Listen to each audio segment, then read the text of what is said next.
Congratulation बेटा। चल, okay then, I think आज हम एक नया टॉपिक शुरू करने वाले हैं। शायद आप इसके बारे में जानते होंगे या नहीं जानते होंगे, नहीं भी जानते तो कोई बात नहीं बेटा, जानते हैं तो बहुत अच्छी बात है। बट बिफोर दैट एक बहुत ही बेसिक चीज है कि मैं आपसे पूछना चाहूंगा कि ये बुक है बेटा, ये ऐसे अभी घूमेगी, देखना घूम रही है, देखा सब। Yes sir. अब ये घूम रही यस है सर। तो एक पॉइंट पे घूम रही है, दिख रहा है इस पॉइंट पे, राइट? इसी पॉइंट पे घूम सकती है और किसी पॉइंट पे नहीं घूमेगी। व्हाट इफ सपोज अगर मैं यहां से घुमाना चाहूँ, गिर गया, देखा सबको, गिर गया। ऐसा क्यों हो रहा है? Why this is happening sir? लेकिन एक सेकेंड, हम ये पढ़ क्यों रहे हैं, ये नहीं समझ में आया। सबसे पहली चीज बेटा, क्या आपने मोशन इन वन डायमेंशन पढ़ा था? हाँ sir, motion in one dimension तो हमने सबने पढ़ा था। उसमें क्या था sir? Motion in one dimension आपने पढ़ा। हाँ सर, इसको पढ़ा। इससे सर क्या हुआ बेटा? क्या आपने वहां पे हर एक चीज जो पढ़ी वो लीनियर चल रही थी, ऐसी पढ़ी? सोच के देखो, कोई भी चल रहा है तो आपने क्या देखा कि सर ये ना लीनियर चल रहा है। ठीक है यार, लीनियर, लीनियर मतलब सर, लीनियर मतलब बेटा एक स्ट्रेट पाथ पे चल रहा है और सब कुछ सही हो रहा है, यहाँ पे चलेगा। ठीक है, हम नॉर्मल फॉर्मूले से काम चला सकते हैं। अगेन हमने मोशन इन अ प्लेन देखा बेटा। प्लेन मतलब आप समझते हो क्या होता है motion in a plane? Anyone of और यू? 2D में होता है, एक्स यस एक्सिस सर, और वाई टू एक्सिस डायमेंशनल होता चला है। है। Very good, very good, 2D plane. Suppose ये मेरा एक टेबल का एंड है बेटा, मैं ऐसे इमेजिन कर लेता हूँ। ठीक है, this I will call as y axis, this I will call as x axis. और मैं ऐसे आ रहा था और पत्थर मेरे हाथ से ना ऐसे गिर गया बेटा, पत्थर मेरे हाथ से ऐसे गिर गया। तो मैंने ये देखा कि इसका कुछ पाथ रहा था, कुछ ट्रेजेक्ट्री रही थी जिसको हमने ट्रेस किया था। We call this as motion in two dimension. सब कुछ सही चल रहा था, बट नाउ यहाँ पे एंट्री होती है बेटा the one of the greatest mind की, जिसका नाम था न्यूटन। न्यूटन जो था, उसने ये बोला यार लीनियर जब तक सब चीजें चल रही है तो ठीक है, जब तक सब चीजें लीनियरली चल रही हैं तो सही है, मेरे को भी सही लग रहा है लीनियरली चल रही है। What if suppose, what if suppose कोई चीज सर्कुलर मोशन में चलने लगे, कोई चीज ऐसे चलने लगे, मान लो ऐसे चलने लगे। For example suppose same axis system है, सेम एक्सिस सिस्टम है। अब एक आदमी है या एक औरत है, जो मानना है मान लो, उसके अंदर मंजुलिका का भूत आ गया। जैसे ही मंजुलिका का भूत आया, वो इस तरह से बिहेव करने लगा या करने लगी, चारों तरफ घूम घूम के, और क्या बोलने लगी, जल्दी बताओ। हाँ मुझे तो मार। बस ठीक है। हेलो बाची। अब हमने इसको कहाँ से ऑब्जर्व किया? हमने दूर से ऑब्जर्व किया, हमको डर लगता है, हमने इसको बोला ओरिजिन से हम इसको देख रहे हैं। क्या हमने यही किया बेटा? हम ओरिजिन से खड़े होके बिंदास बोलते थे खींच पोजीशन वेक्टर, ले भैया पोजीशन वेक्टर, यही कर रहे थे इतने टाइम से। Yes sir. सोच के देखो, अगर आप समझ पा रहे हो इस चीज को तो। और नहीं समझ पा रहे हो तो ऐसे भी आप समझ सकते हो कि कोई सर्कुलर ट्रैक है जिसपे मेरे जैसा कोई पतला आदमी और पतला होने की कोशिश कर रहा है, जिसपे मेरे जैसा कोई पतला आदमी और पतला होने की कोशिश कर रहा है, और वॉकिंग के नाम पे मस्त यहाँ से पैदल चल रहा है। दिख रहा है बेटा सबको? क्या यहाँ पे हम लीनियर वेलोसिटी का फॉर्मूला यूज कर सकते हैं? Yes sir. No sir. नहीं कर सकते बेटा, क्योंकि एक एंगल बना रहा है, देखो ये दिख रहा है। थोड़े टाइम बाद ये यहाँ पे होगा, दैट मीन्स इसने चलना शुरू किया यहाँ से, ठीक है, और ये किसी एंगल पे चल रहा है। दिख रहा है कि आपको ये आर्क, ये देखो ये एंगल पे चल रहा है, इसलिए हमको जरूरत पड़ी एंगुलर वेलोसिटी की। But before that, before that हमने बहुत सारे फ्री बॉडी डायग्राम याद है क्या बेटा किसी को? Free body diagram, yes sir. Free body diagram, अच्छा कहाँ बनता है फ्री बॉडी डायग्राम सर? हाँ बोलो, ये क्या मरने के बाद बनता है फ्री बॉडी डायग्राम बेटा? ऐसा सोचो, नो कोई सर। ऑर्गेनिज्म मर गया तो उसके बाद उसका फ्री बॉडी डायग्राम बनेगा सर? फ्री मतलब मोह माया से फ्री, ऐसा नहीं बेटा। सपोज कर लो ये एक टेबल है हमारे पास, right, this is the table. अब इस टेबल में मैं आपसे पूछना चाहता हूं बेटा, in this table I want to ask you कि एक किताब रखी हुई है। अब इस किताब का जो फ्री बॉडी होगा, इस किताब का जो फ्री बॉडी होगा वो कैसा बनेगा, आपको ये बताना है। ठीक है, आपको ये बताना है, suppose this is the table, 3 पैर वाला टेबल चलेगा, 4 पैर वाला बना दो, जल्दी बताओ। 4 पैर वाला था। 3D है, एक पैर गायब हो गया उसका। ये रख दी मैंने किताब इस पे, this is the book. Now I want to ask you, इसका वेट हम ऐसे क्यों दिखाते हैं कि नीचे लग रहा है? पीछे ग्रेविटी अपने तरफ फोर्स लगा रही है। आपका ग्रेविटेशनल फोर्स लग रहा है sir. Now I want to ask you बेटा, यहाँ पे वेट कहाँ एक्ट करेगा? नीचे। सर टर्न डाउनवर्ड ही करेगा। यहाँ पे वेट कहाँ एक्ट करेगा? डाउनवर्ड। नीचे। यहाँ पे वेट कहाँ एक्ट करेगा? सर क्या कर रहे हो सर, हर जगह तो वेट नीचे ही एक्ट करेगा, हम जानते हैं इस बात को। Then my question to you is बेटा, मेरा सवाल आपसे एक, क्यों हम हमेशा W इक्वल टू mg ऐसे दिखाते हैं? सर हम उसमें कंसीडर करते हैं कि जो हमारा मास है वो पॉइंट मास है। पॉइंट मास है, ठीक है ठीक है, चलो पॉइंट मास, तो पॉइंट mass मास अगर consider मान लेता हूँ बेटा मैं, अगर मैं मान लो ये कोई बॉडी है मेरे पास, सपोज ये बुक है, आपके टेबल के ऊपर रखी हुई बुक है, राइट, एंड डू जस्ट एक सेकंड बेटा, छोटा कर लेता हूँ। हम हमेशा ऐसा इसका फ्री बॉडी बनाएंगे ना, तो ऐसा दिखाएंगे कि एक वेट नीचे एक्ट कर रहा है, W is equal to mg, एक नॉर्मल कहाँ एक्ट कर रहा है बेटा? अपवर्ड। हाँ। अच्छा अभिजय बाबू, अगर आपको याद है तो मैंने क्या बताया था, N is equal to mg कहाँ पे हो सकता है? अभिजय, सर जब कोई वर्टिकल एक्सेलरेशन नहीं होगा। वर्टिकल एक्सेलरेशन ना हो। सुनो बेटा, आज मैं तुम लोगों को एक बहुत इंपॉर्टेंट बात बताता हूँ।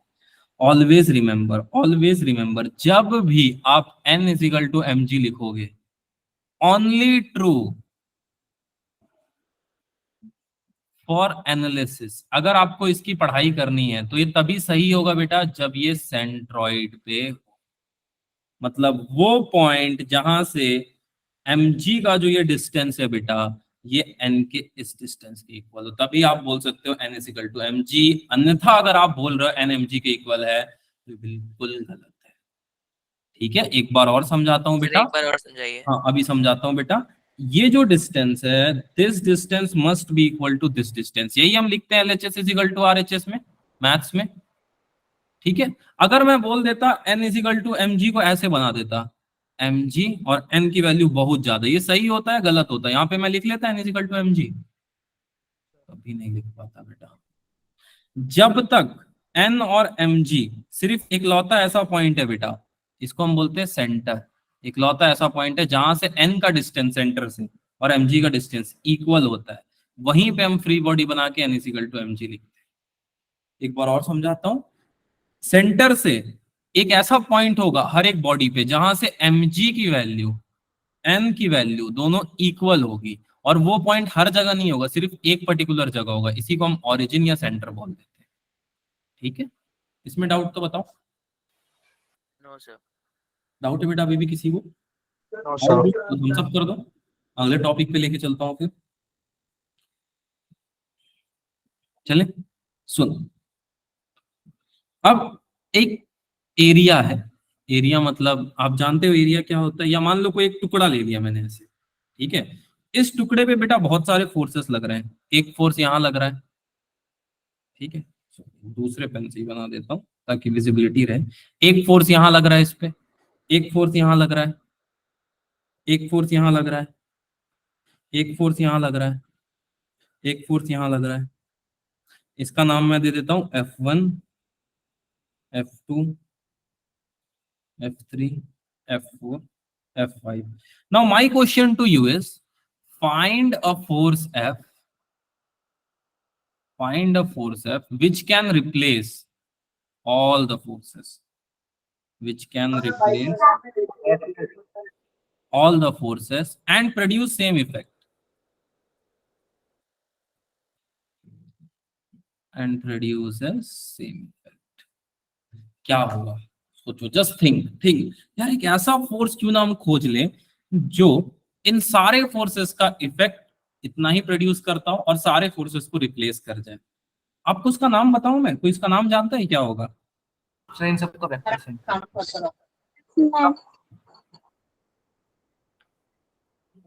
Any one of you raise hand कर दो। वी कॉल दिस, हाँ जतिन बेटा बताओ।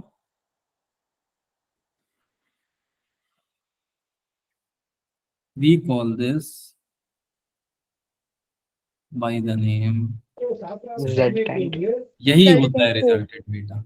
रिजल्टेंट क्या करेगा, जितने भी ये फोर्स है, जितने भी, चाहे ये फोर्स, ये फोर्स, ये फोर्स, ये फोर्स, ये फोर्स, इन सब इतना ही इफेक्ट प्रोड्यूस करेगा, प्रोड्यूसेस द सेम इफेक्ट, ठीक है, और इनको रिप्लेस भी कर जाएगा, राइट।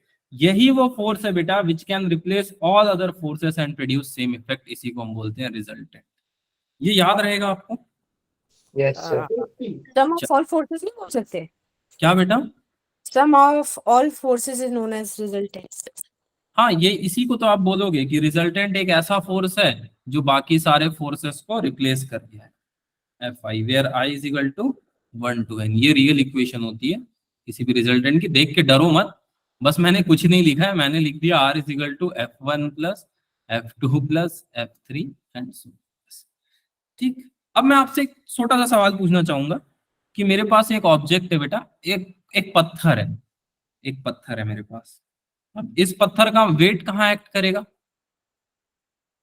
नीचे की तरफ। Sir downwards. नीचे। इसका वेट कहाँ एक्ट करेगा? डाउनवर्ड। डाउनवर्ड। Very good. इसका वेट कहाँ एक्ट करेगा? Downward. Downward. Downward. Downward. Sir हर जगह तो वेट डाउनवर्ड एक्ट कर रहा है, आप क्या बताना क्या चाह रहे हो सर, ये समझ नहीं आ रहा है। कोई बात नहीं बेटा, एक आध दो जगह और चेक करते हैं, क्या हर जगह वेट डाउनवर्ड एक्ट कर रहा है? Yes sir. क्यों ना मैं एक काम करूं बेटा, एक ऐसा वेट फाइंड कर लूं जो इन सब इतना ही कॉज और इफेक्ट प्रोड्यूस कर रहा हो। ऐसा कर सकते हैं? हाँ बेटा कर सकते हैं। सर कैसे Yes, होगा sir. ऐसा? क्या निकालना पड़ेगा हम लोगों को, जल्दी बताओ। Sir centre. शाबाश बेटा, मैं एक काम करता हूँ, एक ऐसा फोर्स फाइंड कर लेता हूँ, और वो फोर्स मुझे कहाँ पे, क्या एग्जैक्टली सेंटर पे मिल सकता है हर जगह से? अगर मैं नापूं, यस सर। Yes sir. यहाँ से भी नाप के Yes, sir. सेंटर पे आ गया, यहाँ से भी इक्वल डिस्टेंस पे, यहाँ से भी इक्वल डिस्टेंस पे, यहाँ से भी इक्वल डिस्टेंस पे, यहाँ से भी इक्वल डिस्टेंस पे, हर जगह से बेटा वो इक्वल डिस्टेंस पे आएगा, रिजल्टेंट यहीं पे आएगा, तभी वेट नीचे एक्ट कर पाएगा। I will call this as weight resultant. मैं बोल सकता हूँ वेट रिजल्टेंट। तो आप Yes. अभी तक जो एफबीडी बनाते थे ना किसी भी ब्लॉक का, ये ब्लॉक का जो एफबीडी बनाते थे, तो आप इस रिजल्टेंट वेट को mg के इक्वल करते थे, ठीक है। और ये t जब आप लिखते थे ना t is equal to mg, t की वैल्यू mg के इक्वल हर जगह हो सकती है क्या ब्लॉक में? जल्दी बताओ। No, sir. नहीं, नो सर। सेंटर पे ही ये चीज पॉसिबल है कि ऊपर का डिस्टेंस t होगा, नीचे का डिस्टेंस mg होगा। Do remember this, this is how fine mechanics is. इतना फाइन होता है बेटा मैकेनिक्स। इसमें डाउट है तो बताओ, ये जो अभी मैंने कॉन्सेप्ट बताया, डाउट है इसमें बेटा? No sir. किसी को डाउट नहीं? अब सर पता कैसे लगाएं, पता कैसे लगाएं कि ये डिस्टेंस, मान लो डिस्टेंस d1 है, ये डिस्टेंस d2 है, ये डिस्टेंस d3 है, ये d4 है, ये d5 है, सब इक्वल है। सर वो पॉइंट कैसे ढूंढे जहां से अगर हम चाहें तो ये बता सके कि बॉडी का ये सेंटर है? कैसे ढूंढे, थोड़ा पता लगाएं। How to find the centre, yes sir. How to. इससे पहले आप लोग जल्दी जल्दी बताओ कहाँ कहाँ रहते हो? किसी के घर के आसपास 3D पेपर मिलता है क्या? किसी के आसपास 3D पेपर मिलता है तो यस लिखें। Any one of you comment में देख ही रहा हूं, कोई यस लिख दो यार, किसी के घर के आसपास 3D पेपर मिलता हो तो। अगर मिलता हो, ऐसा कुछ भी हो, तो कृपया मुझसे कांटेक्ट करें, मेरे को 10 करोड़ 3D पेपर खरीदने हैं। ठीक, इतना पैसा तो नहीं, ज्यादा हो गया, 10 तो खरीदना है अभी आगे लेवल पे, ठीक है। अब सुनो कैसे करें यार, कैसे करें? दिस इज द सवाल। नाउ एज ए इंजीनियर इसको सॉल्व करना सीखो कैसे करते हैं। मान लो ये कोई बॉडी है, इसका सेंटर ऑफ मास निकालना है। एक तो अप्रोच है यार, तुक्का लगाते हैं भाई, ये वाला जो होगा ना ये इसका सेंटर हो सकता है। कैसे सर? मन की आवाज, मन की आवाज बेटा, मन की आवाज सिर्फ एक ही जगह चलती है और उस सब्जेक्ट का नाम है लिटरेचर। इसमें आप शायरी लिखो, कविता लिखो, फिजिक्स में मन की आवाज की कोई अहमियत नहीं, ओके। ठीक है। फिजिक्स में कौन सी आवाज मैटर यस करती सर। है? ठीक है। फिजिक्स में आवाज नहीं होता है बेटा, बहुत फिजिक्स धीरे में से आके साउंड होता है। रिजल्ट आता है, बहुत धीरे से, ठीक है। चलो अब देखो, अब सुनो, अब एनालिसिस 3D में करना पसंद करोगे या 2D में, ये बताओ सबसे पहले। सर आप 3D दो पहले। 3D 3D पेपर ले आओ, है नहीं 2D है तो मैं 2D में सिखा देता हूँ। ये अभी आपने अपनी बात से मुकरनी है। नहीं नहीं, अरे हम एकदम तैयार है, आप 3D पेपर ले आओ, इसलिए तो हम पूछे अगर किसी के घर के आसपास 3D पेपर हो तो बताएं। ऐसा नहीं है सर, गरीब लोग यू नो आप जितना। अरे फिजिक्स भगवान की लाठी है। हाँ बेटा, इसमें आवाज नहीं होता है। ठीक है, चलो देखो, 2 एक्सिस ले लेते हैं। सर 2 एक्सिस क्यों? आप 3 ले लो बेटा, 11 तक अलाउड है, लेकिन फंस जाओगे आगे चल के। ठीक है, तो मैं बोलता हूं, मैं 2 एक्सिस को,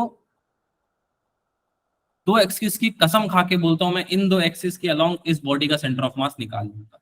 कैसे? टोटल का सेंटर ऑफ मास कहाँ मिलेगा, बता सकता है कोई? सर जहाँ एक पे आप ये बोलो दोनों, तो ये गिन लो, 1 2 3 4 5 6 7 8 9, अंदर 15 20 16 17 18 19 20। एक ही अप्रोच है जो बिल्कुल गलत है।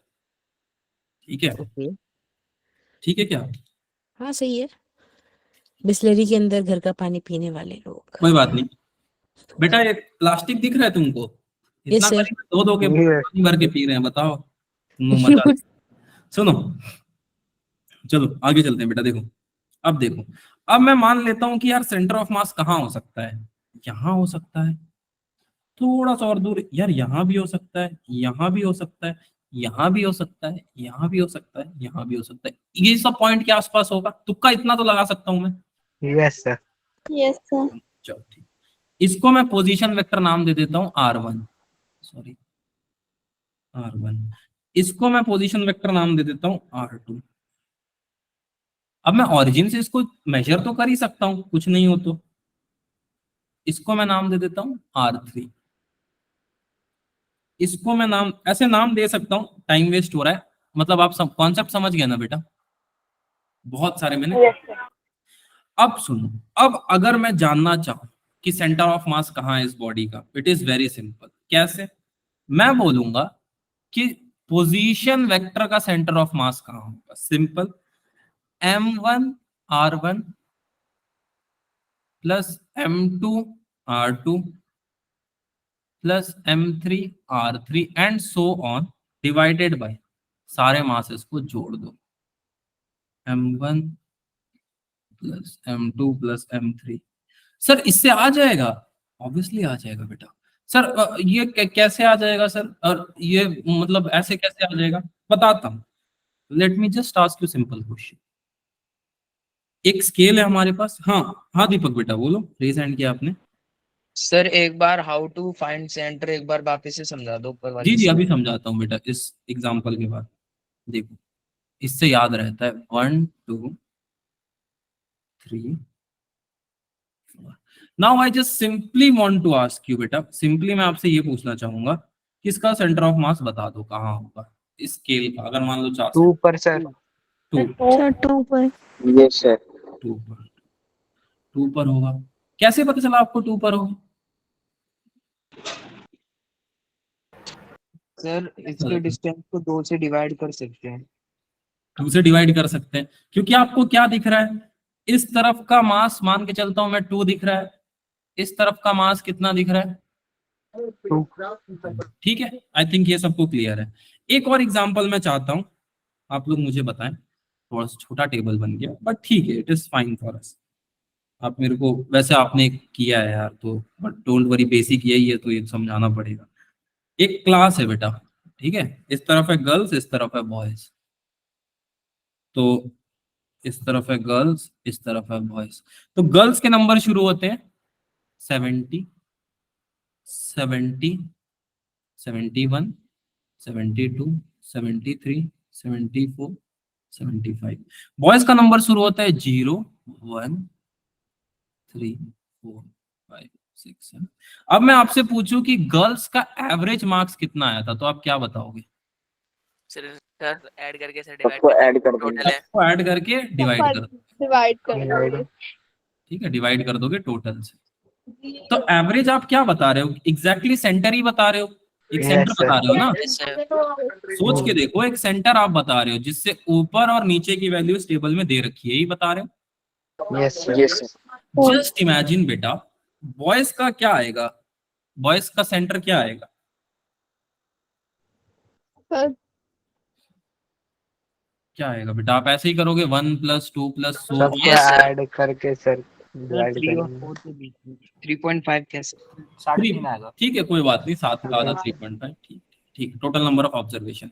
इसी तरह एवरेज निकाला जाता है। हाँ सर, तो यहाँ पे भी तो बेटा आप वही कर रहे हो। अगर आप ध्यान से देखोगे तो उसी एग्जाम्पल को फिर से याद करने की कोशिश करो कि हमारे पास एक बॉडी है, इसमें बहुत सारे इनफाइनाइट मास हो सकते हैं। हाँ सर, हो सकते हैं। अब मैं सेंटर के पास वाले मास को m1, m2, m3, m4, m5, m6, क्या अब मैं इनका एवरेज ले लूंगा बेटा पोजीशन वेक्टर के रेस्पेक्ट में, तो आंसर मिल जाएगा। Yes sir. तो मैं एग्जैक्ट उस पॉइंट तक पहुंच जाऊंगा क्या? हाँ सर, एक चांसेस है कि अगर आप सेंटर से इसको लोगे तो शायद आप एग्जैक्ट पॉइंट तक पहुंच जाओगे। मान लो यहां से देखो बेटा, R1, सॉरी R5 ले लेते हैं, 5 बार तो ये है R1, ठीक है, ये है R6, ठीक है। अब मैं क्या बोल रहा हूं कि अगर आपको सेंटर ऑफ मास निकालना है पोजीशन वेक्टर के अलोंग, अगर आपको सेंटर ऑफ मास निकालना है पोजीशन वेक्टर के अलोंग, हमें क्या करना पड़ेगा? सबको जोड़ना पड़ेगा, जैसा एवरेज के लिए हमने किया था, डिवाइडेड बाय टोटल नंबर। क्या हमने पीछे के केसेस में भी यही किया बेटा? जब हमको किसी स्कूल का ये निकालना था, कितने बच्चों का ये आया, यस सर। यही किया था, अगर आपको याद हो तो सोच के देखो, सोच लो फिर बताना। Yes, sir. यही Yes. किया था? हाँ सर, यही किया था। Yes sir. तो यहाँ से first formula centre of mass के लिए जो बनता है, दैट इज आर वेक्टर, जिसके अराउंड हम सेंटर ऑफ मास निकाल रहे हैं, is m1r1 plus m2r2 plus m3r3 and so on. ऐसे लिख दूं mn/n, कोई दिक्कत नहीं आएगा ना किसी को? नो। चलो, divided by m1 plus m2 plus m3 so on mn, इसके इक्वल बेटा। अब अगर आपको याद हो तो हमने कुछ ये भी सॉल्व किया था बेटा। r को हम और पोजीशन वेक्टर को हम और क्या लिख सकते हैं sir? xi cap plus yj cap plus zk cap भी लिख सकते हैं, लिख सकते हैं। Yes, sir. तो Yes, बेटा sir. एक्स वाई जेड से हम लोग को इक्वल डिस्टेंस नहीं मिल जाएगा? सोच के देखो, अगर हम इस इक्वेशन में पुट कर दें तो जस्ट इमेजिन। सर मतलब नहीं समझ में आया, कोई बात नहीं बेटा। अगर मैं अब आपसे पूछूं कि एक्स से सेंटर ऑफ मास कहाँ होगा, मतलब यही ऑब्जेक्ट है बेटा, सपोज यही ऑब्जेक्ट है, एक बार ड्रॉ कर देता हूं, यही ऑब्जेक्ट, ऐसा एक ऑब्जेक्ट है। अब मैं ये जानना चाहता हूं कि इस एक्सिस के अलोंग, इस एक्सिस के अलोंग इसका सेंटर ऑफ मास कहाँ होगा, इस एक्सिस के अलोंग इसका सेंटर ऑफ मास कहाँ होगा। तो मैं क्या करूंगा? कुछ नहीं करूंगा बेटा, कुछ नहीं, सिंपल सा टेक्निक है। ये देखो, यहां से इस डिस्टेंस को हम क्या बोलते हैं जनरली? सोचो, रेडियस। एक डिस्टेंस मिल गई इस पॉइंट की मेरे को, और मेरे को सिर्फ किसके लिए ये पॉइंट m में कोऑर्डिनेट्स लिख दिया मैंने x, y। यहां तक किसी को डाउट है तो बताओ, ये आई थिंक आप बचपन में करके आए हो, Yes. Yes, sir. किया था. ये क्लियर आई थिंक। अगर x से सेंटर ऑफ मास पूछ लिया जाए तो आपको कुछ नहीं करना है, m1x1 plus m2x2 plus so on divided by, जल्दी बताओ। M1 plus M2. x1 now मेरा सवाल आप लोगों से ये है, y और z के लिए आप लोग खुद से लिखो अपने कॉपी में। अगर कोई आपसे y से सेंटर ऑफ मास पूछ ले तो क्या लिखोगे, और z से सेंटर ऑफ मास पूछ ले तो क्या लिखोगे? जल्दी बताओ। Plus One by one, m2 sir. y2 plus m Very good. M1 y1 plus M2 y2 up to so on divide by M1 plus M2 plus M3 so on. Plus m1, very good, plus m2 plus so on m3, ठीक है। ये हो गया y axis से। अब z axis से कैसा होगा? m1 z1 plus m2 z2 up to mzn mn, mz ठीक है। यहाँ तक किसी को दिक्कत तो बताओ बेटा। सर जो आपने y से सेंटर ऑफ मास निकाला है उसमें आपने डिवाइड किया है तो वो आपने m1 plus m2 up to m3 किया है जबकि वो mn होना mn चाहिए। mn mn कर लो, mn कर लो, कोई दिक्कत नहीं। ठीक है, nth टर्म तक ले जाओ। x y और z तीनों में किसी को दिक्कत तो बताओ, मैं फिर से समझा देता हूँ। दिक्कत है बेटा किसी को? No sir. पक्का? एक क्वेश्चन करे जबरदस्त, तब करते थोड़ा और हैं। मजा आएगा। जेई का क्वेश्चन से ही शुरू करते हैं। जेई, जेई का तो नहीं पर जेई के लेवल के क्वेश्चन से। ठीक है, दो मासेस है m1 और m2।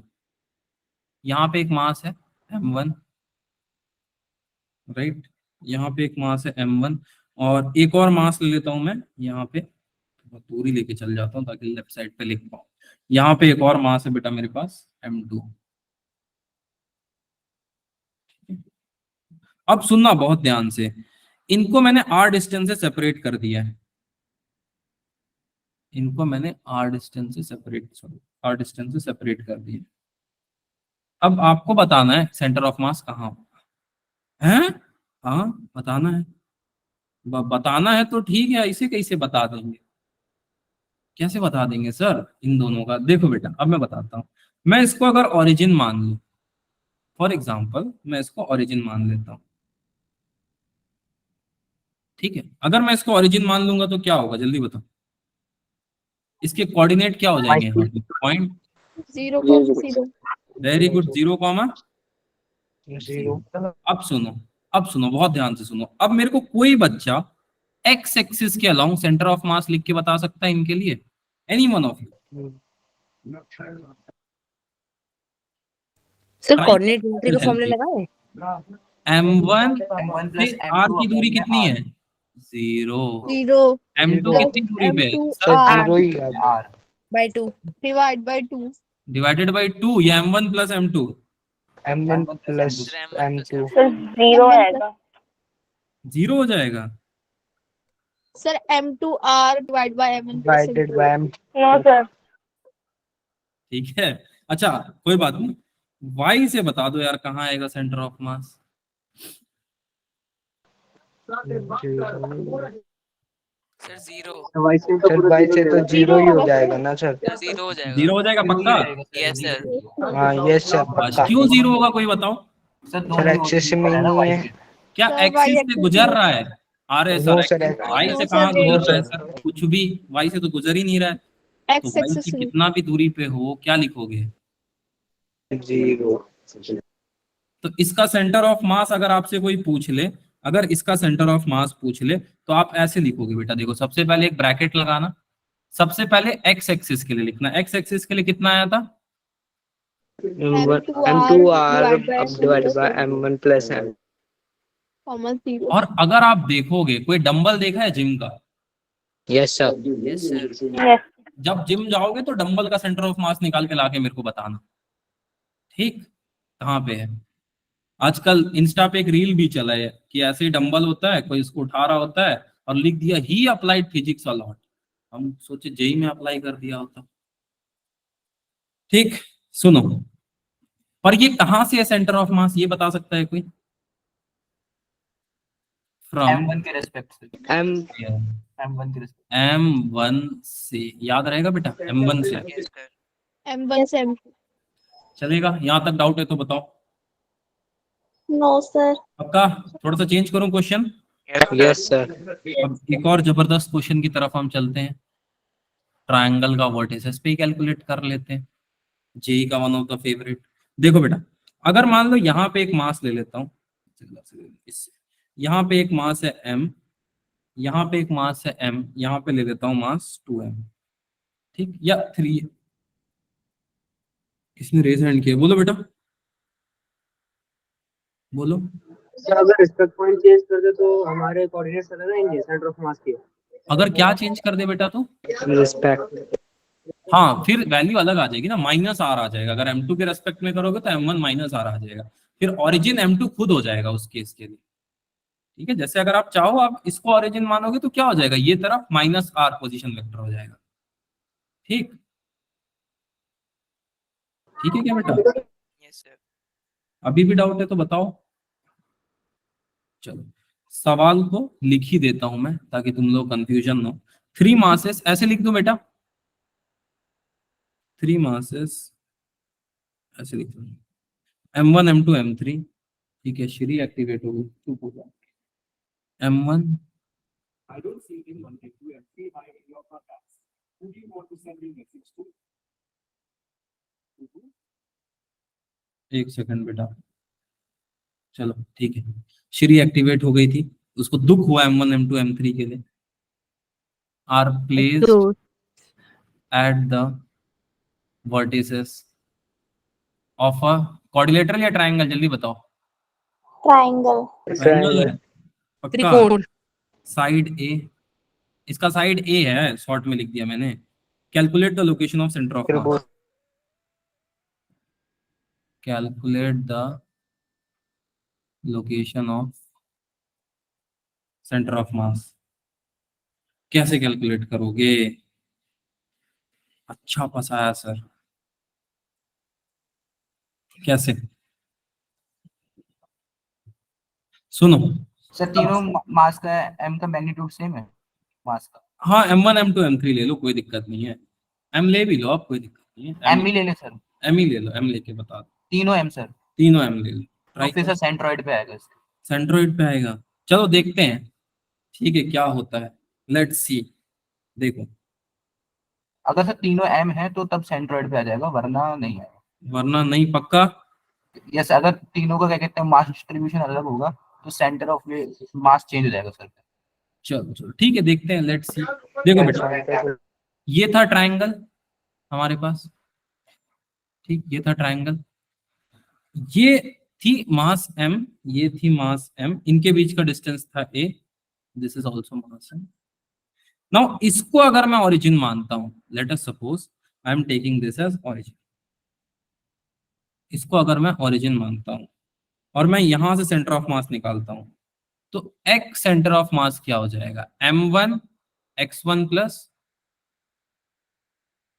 m2 x2, और क्या हो जाएगा जल्दी बताओ। अरे कोई तो बोल दो। Plus M3 X3।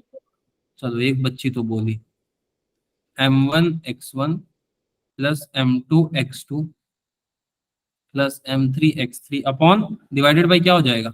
M1 plus M2 plus M3। M3। Now मेरा सवाल आपसे ये है कि x1 x2 और x3 की वैल्यू क्या आएगी, आप बताओ। चलो एक काम करते हैं, तुम लोग अगर सर नहीं समझ, ये वो 60 डिग्री होगा ना, तो एक अब ठीक है, अब जो बच्चा बोल रहा था सर सेंट्रोइड पाएगा, अब 2m कर दिया, अब बताओ कहाँ आएगा। चलो अब थोड़ा सा अलग आ अब थोड़ा जाएगा। सा सोचने लायक है, चलो अब सोच लो, Yes, कोई दिक्कत नहीं है, 2m। अब बताओ बेटा, सुनो बहुत ध्यान से सुनो, अगर मैं इस मास को सेंटर ऑफ मास मान रहा हूँ, इसको m को, तो यहां से ये दूसरा वाला कितनी दूरी पे है, जल्दी बताओ। ए सर। A unit. सर ये दूरी पे है सर, तो अच्छा पहला वाला कितना हो जाएगा? m1 इंटू कितना? A. ए सर 0 क्यों जीरो हुआ? तुम बता यस सर। सकते वन ऑफ यू, क्यों जीरो हुआ? कोई क्योंकि भी? उसी के रिस्पेक्ट में हम ले रहे हैं क्या ना। सर? क्या बेटा? सर उसको ओरिजिन मान लिया हमने इधर। ओरिजिन मान लिया, चलो ठीक है ठीक है ठीक है ठीक है, कोई बात नहीं। अब m3 कितनी दूरी पे, ये कैसे, सॉरी 2m कितनी दूरी पे, ये कैसे पता चलेगा? कुछ नहीं करना है, देखो क्वेश्चन से डरना नहीं है बेटा, कुछ नहीं करना है, बहुत आसान है। एक ऐसे लाइन खींचा, इसको बोलते हैं परपेंडिकुलर बाइसेक्टर। कहा है कि ई लाइन को ई कितने टुकड़ों में डिवाइड कर रहा है? 2 तो इक्वल। अरे यार, ये कलर फट रहा है क्या? नहीं सर। यस पिक्सल पिक्सल, चलो कोई बात नहीं, ये कलर नहीं, तो चलो इसको बोलते हैं परपेंडिकुलर बाइसेक्टर। नाउ अगर मैं देखूं बेटा ऐसे ट्रायंगल में, तो इसका ये साइड ए के इक्वल है और इस साइड का नाम मैं पी रख लेता हूं क्योंकि परपेंडिकुलर बाइसेक्टर। तो कोई ये बता सकता है, अगर इस साइड का नाम ए है बेटा, इस साइड का नाम पी है, तो ये डिस्टेंस कितना होगा यहां से यहां तक? Sir a/2। A/2। तो a cos 60 डिग्री तो हो गया सर। a ठीक cos है, 60 डिग्री। प्लस अब डिस्टेंस कितना हो गया पी तक का, सॉरी यहां तक का, 2m का डिस्टेंस कितना हो गया अगर नीचे से मेजर करेंगे तो? x axis a/2। पक्का, A/2। Divided by m1 plus m2 plus m3। ठीक है, x से सेंटर ऑफ मास अगर हम निकालेंगे तो आंसर क्या आएगा बेटा इस केस में? What is the answer? m2a plus plus MA by 2 divide bye M1 plus M2 plus M3 m3। अच्छा, अब मैं एलसीएम लूंगा तो क्या हो जाएगा बेटा ये? 2m2a plus MA divide by 2 M1 M plus M2 plus M3 2m ले लेते हैं इसको, ठीक है। ठीक, लिखने की जरूरत ही नहीं। अब कोई दिमाग लगा के ये मत करना कि 2 से 2 काटने चले गए, ठीक है। क्यों मत काटना मैं बाद में बताऊंगा, ऑल्दो कट सकता है, ऐसा कोई दिक्कत नहीं है, बट वो नहीं काटो तो अच्छा है, मेरे हिसाब से कॉमन आ जाएगा। कितना हो गया ये? कितना हो गया जल्दी बताओ, एलसीएम लिया तो? 4 है, अपॉन 4 हो जाएगा बेटा, 2 से 2 4 हो जाएगा ना कैंसिल, सर, 4 होगा ना, 2 लिख दिया हमने। 4 हो जाएगा पक्का? सर आपने 2 तुम लोग क्यों नहीं बोल रहे हो यार 4 होगा कि नहीं? 2m सर, 2m लिखा है ना आपने ऊपर, हाँ 2m 4 हो जाएगा, यस और नो? 4 होगा ना, नो सर 4 होगा सर। लिया सर बेटा वो मैंने, 2m तो सर ठीक है? मास है ना। 2 उधर चला जाएगा, सही है। सर हमने M1 और M2 को तो इक्वल रहेगा तो ऐड तो ये हो सकता है। क्या नहीं हो सकता बेटा? सर M1 और M2 को हमने M मान रखा है ना। रुक जाओ रुक जाओ, अभी यहाँ तक क्लियर है कि नहीं ये बताओ बेटा। अभी मैं अलग अलग लेके चल रहा हूँ, बाद में मैं M मानूंगा इनको, ठीक है। अभी M3 M2 ही लेके चलो, ठीक। मैं कंडीशन लगाऊंगा जिससे सही हो जाएगा सब कुछ, कोई बात नहीं, अभी के लिए वेट करते हैं। यहाँ तक किसी को डाउट है तो बताओ। नो सर पक्का? ये देखो, सर एक बार रिपीट कर दो सर। एक बार फिर से बता दूं, चलो एक बार फिर से समझा देता हूँ। एक सेकंड, मिटा के फिर से लिखना सिखा देता हूँ। ये लो, सब मिटा दिया मैंने। एक बार और ट्राई करते हैं बेटा कैसे किया जाता है। M1 से x की दूरी कितनी है x1 की, जल्दी बताओ। 0 0, M1 इंटू 0। अच्छा, अब मैं M1 M2 M3 तीनों का m ले लूं बेटा, ये सब m के इक्वल है, ठीक है। सबका मास सेम है, ऊपर वाला बस 2m के इक्वल है, सब m के इक्वल है। तो मैं m लेके सॉल्व कर दूं ताकि आप लोग को दिक्कत ना आए। यस सर प्लस M2 से x2 की दूरी कितनी है देख के बताओ जल्दी से। M2 A कितना दूर है? यहाँ पे ब्रैकेट में लिख भी लो M1, इसका ब्रैकेट में लिख लो M2 और ऊपर वाले का ब्रैकेट में लिख लो M3, ठीक है। अब बताओ बेटा M3 कितनी दूरी पे है? A by 2 A by 2 A/2, जल्दी बताओ। A/2 divided by M1 plus M2 plus M3 कितना हो जाएगा? 3m M1 sorry M plus M plus 2m। Sir 2m कहाँ से आ गया, कहाँ से आया 2m, जल्दी बताओ। सर आपने तो अभी वही साइड में लिखा है m1 प्लस m2 बस ठीक है, M1 M2 M3 की वैल्यू लिखी। ये कितना हो गया बेटा MA प्लस, सर आपने साइड में गलत लिख दिया सर। क्या साइड में? सर आपने m1 equal to m2 equal to m3 लिख दिया। हाँ, इजिकल टू m के इक्वल है ये, और ऊपर में M3 M3 तो सर 2m है ना, इसलिए 2m लिखा, m3 तो 2m है ना, लेकिन ठीक है। M3 2m के इक्वल है, ये लिखने का मतलब। चलो, अब मेरे को कोई बच्चा ये बता दो यहाँ से अब आगे क्या कैसे सॉल्व होगा। अब मेरे को नहीं आता इसको सॉल्व करना, तुम लोग बताओ कैसे सॉल्व होगा। तो 2 से 2 को जाए तो M आ जाएगा। लो, तुम 2 से लोग का 2 को फेवरेट जाएगा काट दिया तुम लोग के लिए। MA plus MA डिवाइड तो बाय सर नीचे आ 4M जाएगा 4M। 2MA बाई 4M क्या कट रहा है यहाँ पे? सर A by 2 बचेगा सर। तो क्या बच गया? A by 2 A by 2 x से सेंटर ऑफ मास कितना होगा बेटा? A by 2 A by 2 x से सेंटर ऑफ मास A/2 पक्का? Yes sir. कौन मेरे को y से Yes, कैलकुलेट करके बताएगा? ये तुम्हारे ऊपर है, तुम बताओ y से कैलकुलेट करके। गलत सही कुछ भी करो, आई विल हेल्प यू।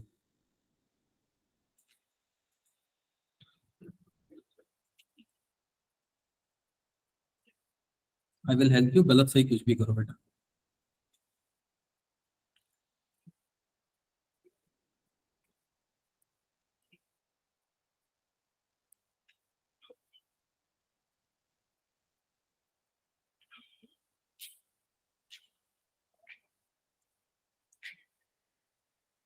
किया किसी ने सॉल्व? सर रूट 3a/8 आ रहा है।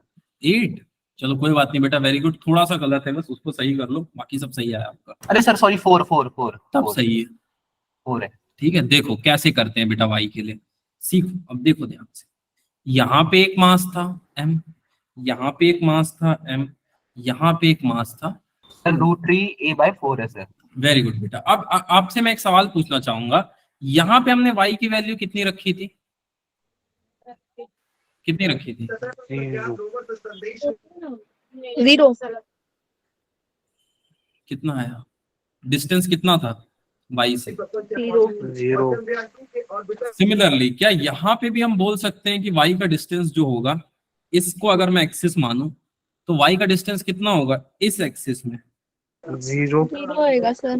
0 कौन सा बच गया हमारे पास, जल्दी बताओ कौन सा बच गया? 2m sir. सर 2m वाला। क्या सिर्फ 2m वाला बच गया? मतलब Yes, कि ये sir. वाला बेटा, अगर आप ध्यान से देखो तो सिर्फ Yes, ये sir. ट्रायंगल बच गया हमारे पास, ये ट्रायंगल बचा। हाँ सर, ये ट्रायंगल बचा। इसका डिस्टेंस कितना है? a/2 a/2 ये डिस्टेंस कितना है? a sir. a now I am interested, आप मुझे इस p की वैल्यू फाइंड करके बताओ। वेरी गुड बेटा। क्या सबके खून में तैर रहा है पाइथागोरस? यस पक्का? ये yes हो sir. गया p यस सर। और ये हो गया आपका h, ये हो गया b। तो ये थ्योरम बोलता है h² क्या होता है? b² + p²। b²। आपको क्या निकालना है? b²। b² कितना हो जाएगा? Sir a² + √3a 3a/4।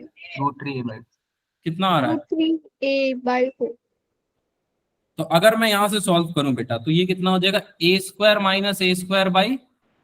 4 sir a²/4 कैसे हुआ?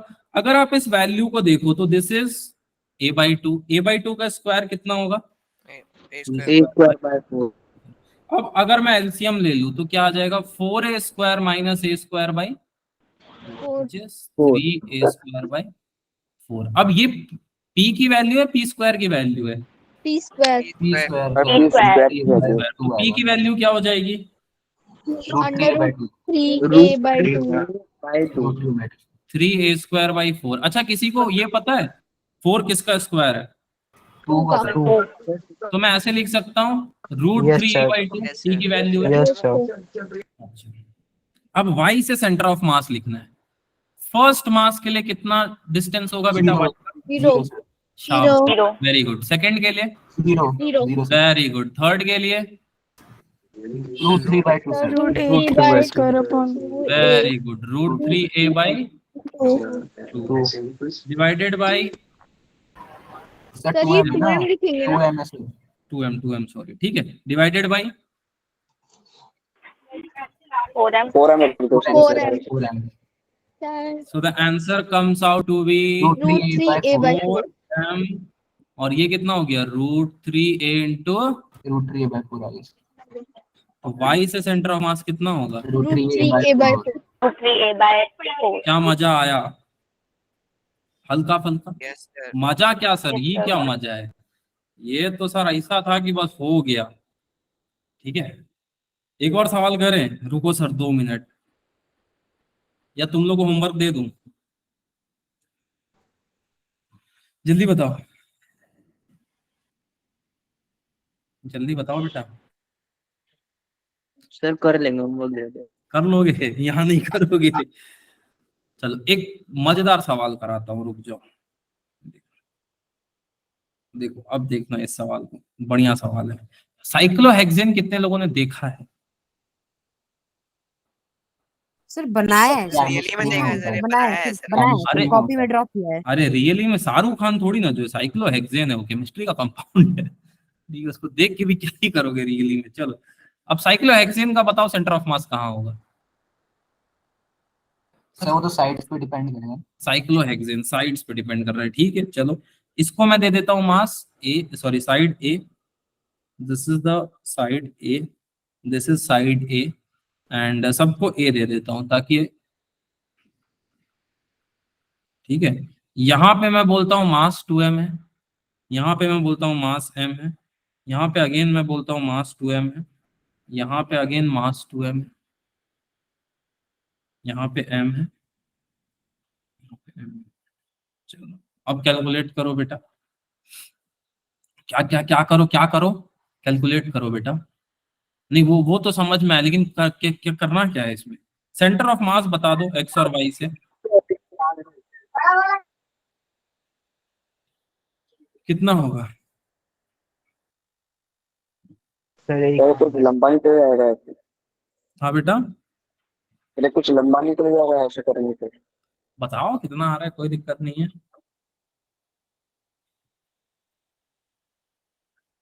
एंगल भी बता दूं, किसी को एंगल जानना है तो।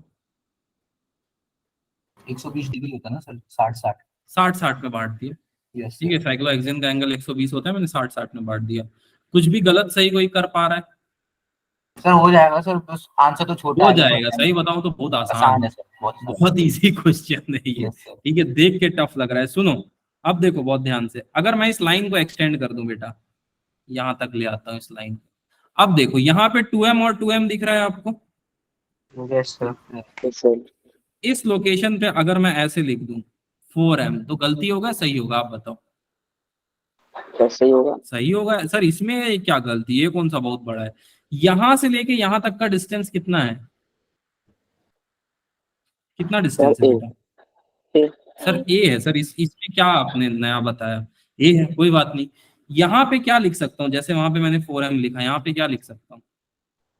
2m 2m 2m लिख सकता हूँ, सोच लो। अब बहुत बारीकी से इस चीज को समझना, देखो मैं इसको कैसे कन्वर्ट कर रहा हूँ एक लीनियर स्केल में, बहुत ध्यान से देखो बेटा। फर्स्ट क्या है यहाँ पे, आप बताओ अब मेरे को, चलो हेल्प करो मेरी। फर्स्ट यहाँ पे क्या है? M, ठीक है। M से ही सब कुछ शुरू हो रहा है, हाँ सर। तो M का कोऑर्डिनेट क्या हो जाएगा जहां से सब शुरू होता है? 0, 0,0. Very good very good. उसके बाद क्या आ रहा है फर्स्ट पॉइंट यहाँ पे? 4m 4m 4m का कोऑर्डिनेट क्या हो जाएगा? सर, 0 और a cos 60 degree, a cos 60 degree. ठीक है, वेरी गुड। 4m ऊपर लिख दिया मैंने। एक हो गया 0, एक क्या हो गया? a cos 60 degree. cos 60 degree कितना होता है? 1/2 a/2 1/2। क्यों हुआ सर? बेटा अगर आप देखोगे तो a के कंपोनेंट्स बनेंगे, राइट? अगर आप देखोगे तो a के कंपोनेंट्स बनेंगे, तो a का अगर इस ट्रायंगल में आप देखोगे तो a cos 60 डिग्री के बराबर आएगा। cos 60 कितना होता है? 1/2 a/2 1/2। ठीक है, थोड़ा सा इसको चेंज कर देता हूँ, ऐसे लिख देता हूँ, y एक्सिस को पहले लिख देता हूँ, ये हमारे ऊपर होता है बट ठीक है। अब यहाँ पे उसी तरह अब आप बताओ, ये 2m हो गया, इसके पॉइंट क्या बने? सर, 3a/2 और 0। 3a/2 कैसे बेटा? Sir, a + a/2। Very good. अब देखो बेटा कैसे 3a/2 है, अब मैं आपको समझाता हूँ। यहां से लेके यहां कितना माना गया इस पॉइंट पे? a/2 यानी कि a/2, और ये डिस्टेंस साथ में कितनी हो गई? e। और ये डिस्टेंस हो गई a। अगर दोनों को जोड़ेंगे, अगर दोनों को जोड़ दे तो क्या हम यहाँ नहीं पहुंच जा रहे हैं? Yes sir. सोच के देखो, a और a/2 को जोड़ दोगे तो कहाँ पहुंच जाओगे? वहीं पहुंच जाओगे। ठीक, अब सुनो, लास्ट में 2m है, इसका कोऑर्डिनेट जो नहीं बता पाया बेटा, 2a0 सर, 2a0। पक्का? Yes sir. यही है बेटा, यही तो था। अब निकाल लोगे बिल्कुल। x से? अच्छा, मैं आपसे पूछना चाहता हूँ y एक्सिस से सेंटर ऑफ मास कितना आएगा, मेरा सवाल बस ये है।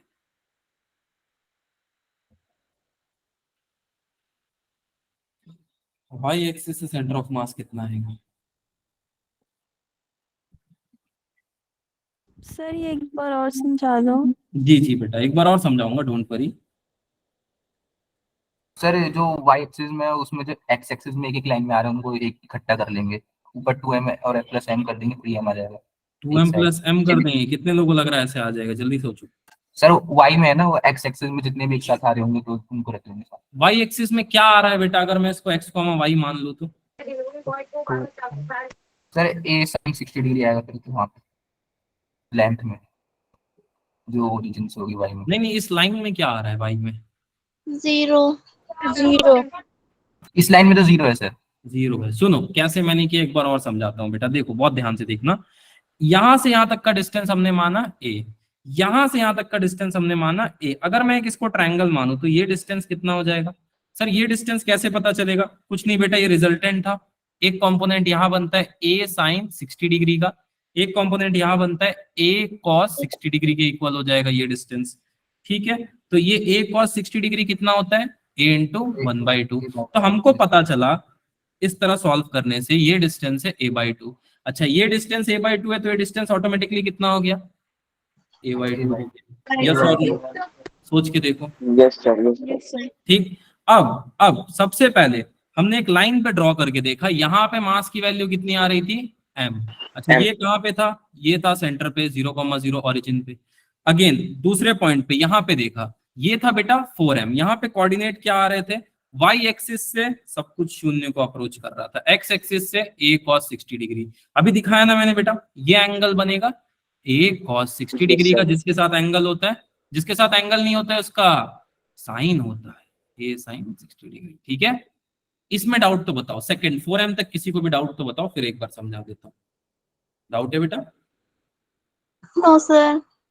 ठीक है, नहीं डाउट है। एक बार और देख लो बेटा, इसका एक कंपोनेंट जिसके साथ एंगल होगा वो बनेगा a cos 60 डिग्री, ये बनेगा a sin 60 degree.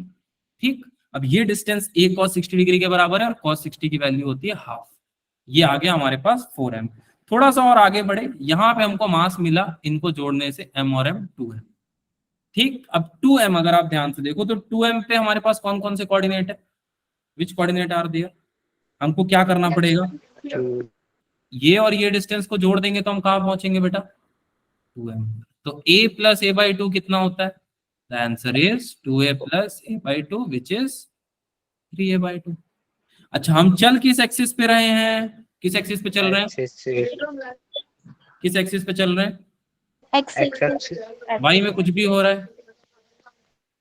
No sir, नहीं हो रहा है, y पे कुछ भी नहीं होगा। सिमेट्री सी बन रही है ना, इस वजह से नहीं होगा। ठीक है, और यहां तक बेटा किसी को डाउट तो बता दो। जो बच्ची ने पूछा था आपको क्लियर है बेटा? एक बार और मैंने बता दिया। Yes, sir. इंटरेस्टिंगली अगर आप यहां से कैलकुलेट करो x से सेंटर ऑफ मास तो कितना आएगा? सोचो। चलो मैं भी हेल्प करता हूँ। m पे क्या वैल्यू है बेटा? यहाँ पे क्या वैल्यू है x की? 0. Very good. यहाँ पे क्या वैल्यू है x की? 4m पे। a/2. और अगले वाले पे क्या वैल्यू है 2m पे? a/2. 3a/2. और लास्ट वाले पे क्या वैल्यू है? 2a. 2a। डिवाइडेड बाई, सबको जोड़ के कितना आएगा? m 7m. 4m 9m आ जाएगा। 9m. 2m। 9m। अच्छा बेटा, अब अगर बहुत ध्यान से देखो, कुछ कट रहा है क्या? 2 दूनी 4, ये कहाँ हो गया? 0। 2 से 2 कट गया, 2 दूनी 4। अगर ऊपर वाले को अब मैं प्लस करूं तो कितना आ रहा है? 2m a प्लस ये कितना हो जाएगा? 3m 3m है। प्लस सर ये a हो जाएगा आंसर। 4m आएगा ना। ये आ रहा है। चलो वेरी गुड बेटा। नीचे क्या आ जाएगा बेटा? 9 से 9m 9m तो a आएगा इसका। ठीक है, A आएगा, अब मैं सर। दोनों को जोड़ दूं, द आंसर इज ए। ठीक है। अब कोई भी सिमेट्री का निकाल दोगे? Yes sir. पक्का एक सिमेट्री और दूं? Yes sir. दे दो सर। सिमेट्री देता हूं। ठीक है, 4 मासेस है बेटा, 4 मासेस है। ये मास है m1,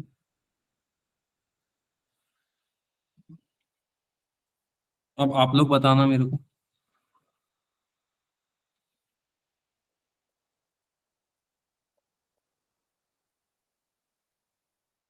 थोड़ा सा रेक्टेंगल जैसा है। ठीक है, Yes, sir. Now my question to you is, इसको कौन सा कलर बोलते हो आप? कौन सा? वायलेट। वॉयलेट। चलो वॉयलेट लाइन के लिए बदले और ये पिंक लाइन के लिए बदले, मजलिस पार्क वाली। मेरे को इस लाइन के अलोंग सेंटर ऑफ मास निकाल के बताओ। एक्स और वाई एक्सिस में। सिमिलरली इस लाइन के अलोंग सेंटर ऑफ मास निकाल के बताओ एक्स और वाई एक्सिस में। Let's start.